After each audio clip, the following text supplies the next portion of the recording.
तो हनुमान जी भरत के पास पहुंचते हैं और रामचरितमानस में बाबा जी लिखते हैं कि हनुमान जी ने 3 बार ब्राह्मण का रूप, ब्राह्मण का वेश धारण किया है। और वास्तविक में हनुमान जी ब्राह्मण ही हैं भाई, ज्ञानी नाम अग्रगण्यम है ना। तो उन्होंने 3 बार अपने असली रूप में आया है।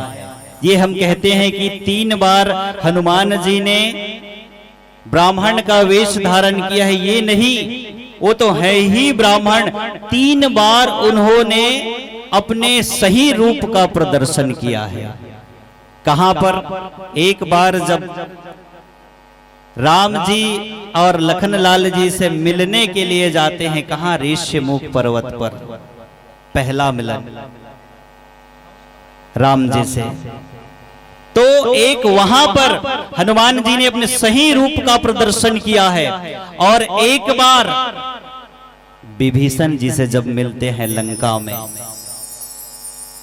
तब अपने सही रूप का प्रदर्शन करते हैं। और एक बार ये जब भरत से मिलते हैं। और वास्तविक में हनुमान जी देखो, हनुमान जी के लिए क्या कहा गया है? अतुलित बलधामम हेम शैलावदेहम धनुजवन कृशानो नाम ज्ञानी नाम अग्रगण्यम सकल गुण निधानाम वानरा नाम धीशम रघुपति प्रिय भक्तम वातम जात नमामि। हनुमान जी काम करते हैं बड़े बड़े, लेकिन बनते हैं छोटे। हनुमान जी काम बड़े बड़े करते लेकिन बनते छोटे। सभी माताओं बहनों से निवेदन चाहूंगा, प्रतियोगिता मंच है, आप लोग 45-50 मिनट शांति से बैठ करके कथा श्रवण करें। उसके बाद आप लोगों को नचाने कुदाने के लिए कहा गया है आयोजक समिति की ओर से, है ना। तो अपन 45 मिनट प्रतियोगिता मंच के माध्यम से कथा का श्रवण लाभ लें। उसके बाद आप लोग, क्योंकि अंतिम दिवस है ना, कथा का भरपूर श्रवण लाभ लें और अपने जीवन को धन्य बनाएं। तो मैं यही कह रहा था, हनुमान जी ने ये 3री बार ब्राह्मण का रूप, अपने असली रूप में ये 3री बार आया है। और इसके पूर्व भी आप सबने अभी सुना, हमारे पूर्व जो मंचस्थ मंडली थी, देखा भरत विशाल अति निश्चर मन अनुमान, वहां पर भी 2 संतों के मिलन का प्रसंग है। और यहाँ पर भी 2 संतों के मिलन का प्रसंग है। वहां पर भरत ने लक्ष्मण को बाण मारा था, क्या? बिनु परसायक मारे चाप श्रवण लगितान। तो भरत के बाण से वहां पर हनुमान जी मूर्छित हुए थे। और आज यहां पर भरत जी मूर्छित हैं और भरत जी की मूर्छा को दूर करने के लिए हनुमान जी पहुंचे हुए हैं, जिनको देखकर भरत के मन में ये आनंद, वो अनुभूति, प्रीति प्रतीत होती है, जिसे बाबा जी लिखते हैं कि विप्र रूप धरि पवन सुत आई गयो जनुपोत। मानो उनको ऐसा लगता है कि डूबते हुए को तिनके का सहारा मिल गया। और वास्तविक में हनुमान जी कितना बड़े काम करते हैं और बनते हैं छोटे। और समाज के साथ ये विडंबना है, हम काम करते हैं छोटे लेकिन बनते हैं बड़े। और हनुमान जी कौन है? तो पवन पुत्र, पवन सुत। और पवन तनय के चरित्र सुहाए, इसीलिए कहा गया। आप विचार करो, हनुमान जी के कारण हम सब दिखते हैं, और जिनके कारण दिखते हैं वो कभी नहीं दिखते। पवन के पुत्र है ना, पवन के कारण ही तो हम सब हैं। यदि हवा ना रहे तो हम सब की हवा खराब हो जाएगी। आप देख लो, यदि आपको 1 मिनट के लिए हवा नहीं मिलेगा तो आपकी हवा बिगड़ जाएगी, हवा खराब हो जाएगी। आप बिना भोजन के 1 सप्ताह रह सकते हो, बिना जल के 1 दिन रह सकते हो। निर्जला व्रत रखते हैं हमारे दीदी लोग, माताएं लोग, लेकिन बिना हवा के आप 1 मिनट भी नहीं रह सकते। हवा नहीं रहेगी तो आप सबकी, हम सबकी हवा खराब हो जाएगी। आज देखो हनुमान जी भरत जी को बचाने के लिए, भरत जी के प्रेम को, भरत जी के भाव को भगवान तक पहुंचाने के लिए विप्र का रूप बना करके आए। और क्या कह रहे हैं भरत से? भरत धीरज रख, धैर्य रख, हौसला बनाए रख। और किसी कवि ने क्या खूब लिखा है, कर हौसला बुलंद मंजिल भी तेरे दर आएगा, प्यासे के पास चलकर समंदर भी आएगा, थक कर ना बैठ ऐ मंजिल के मुसाफिर, एक दिन मंजिल भी मिलेगी और मिलने का मजा भी आएगा। मंजिल अभी आने वाले हैं और मंजिल जब मिलेगा तो वो मजा भी आएगा। इसलिए भरत के लिए कहा गया, भरत धीरज रख।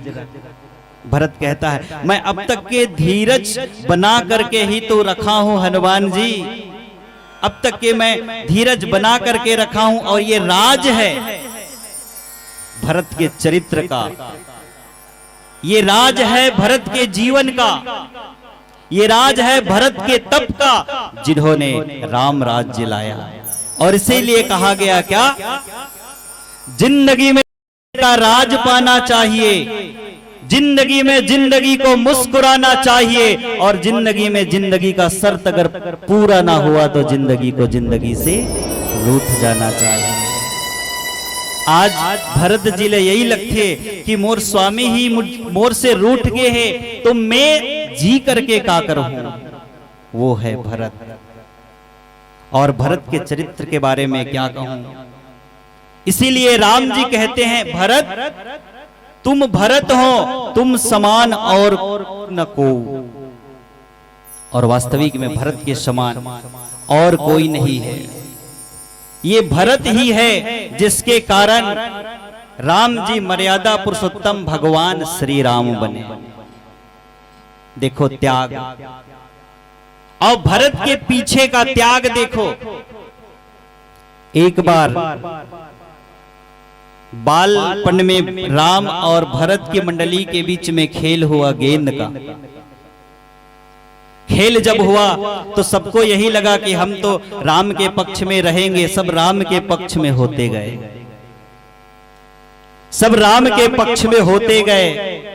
लक्ष्मण शत्रुघ्न और मित्र मंडली सब राम के पक्ष में होते गए। भरत को लगा सभी पक्ष में हो जाएंगे राम के, तो विपक्ष में कौन रहेगा, और विपक्ष में जब कोई नहीं रहेगा तो भगवान का खेल कैसे पूरा होगा। भगवान ने केवल सोचा सभी मेरे पक्ष में आते जाएंगे तो विपक्ष में कौन रहेगा, और विपक्ष में कोई नहीं रहेगा तो खेल कैसे पूरा होगा। भगवान ने केवल देखा बस भरत की ओर, कहा नहीं, भरत विपक्ष में खड़े हो गए।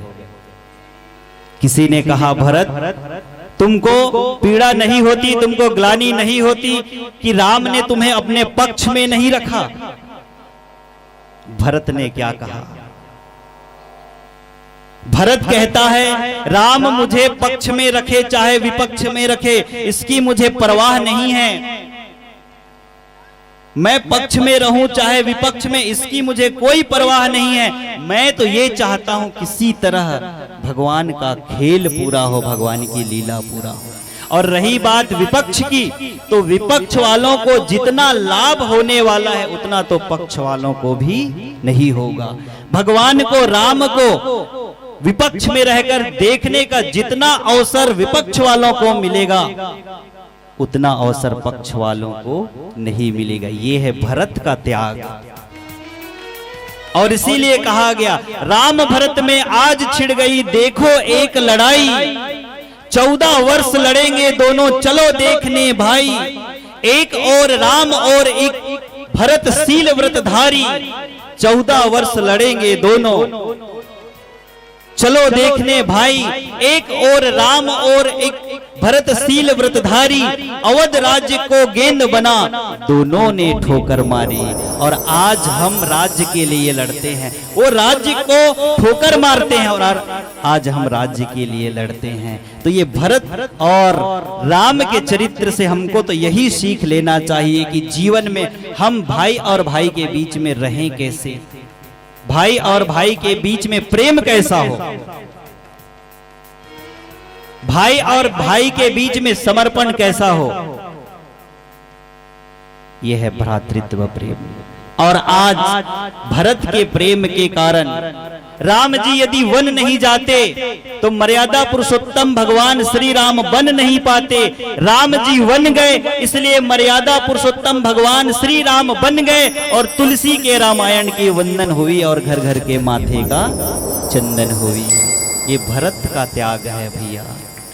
और हम सबके जीवन में त्याग होना बहुत जरूरी है।